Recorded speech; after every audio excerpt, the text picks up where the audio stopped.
CMMC 2.0 is version 2.0. So there was a CMMC version 1, and it had 5 levels. And what they've done with version 2 is they've broken it down into 3 levels to make it a lot easier to, one, get started, but also achieve those different levels. And it really has become very well defined of what data is available at those different levels.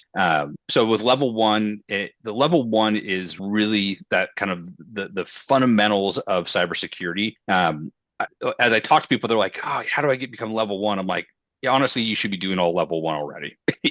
Even if you're not requiring CMMC, these are just the basics. Like, do you enforce passwords on your computers? Does every person have their own username and password? Do you lock your doors? Like, it's really, really fundamental stuff, and very easy to obtain. What I always like to tell people is, like, you just have to have somewhat of a formalized process, and you can be basically CMMC compliant, level 1 compliant, at least with the services that we provide, in a very short amount of time. Then you have like level 2.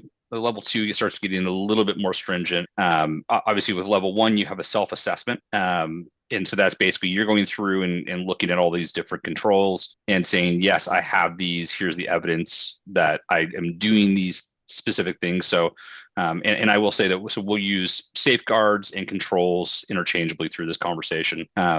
And so like level 2 requires the next step up, right? It starts getting, it goes from relatively easy to, yeah, these are things that you probably should still be doing as a business, but they are definitely more stringent. They're going to be, and we'll get to the next slide, but basically you'll see it from like 17 controls to 110 controls, and then level 3 is 110 plus. Like it adds it on like another 100 I think, to 145, something like that.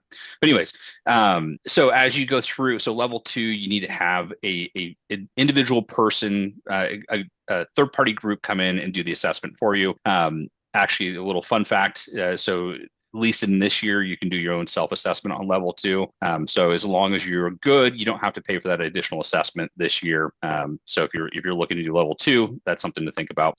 But the assessment is about having a third-party auditor come through and actually verify that you've done all your homework, you've checked all your boxes, and everything is in order. And then you get into level 3, and then that's actually where the government is coming in and doing the assessment. So that can be done from a couple different departments. So who leads that assessment will be based on where the data is coming from. But yeah, so level 3, at that point, you are considered at expert level. You are doing everything humanly possible to protect that data, and that data is going to be significantly more sensitive than obviously what you'd see at level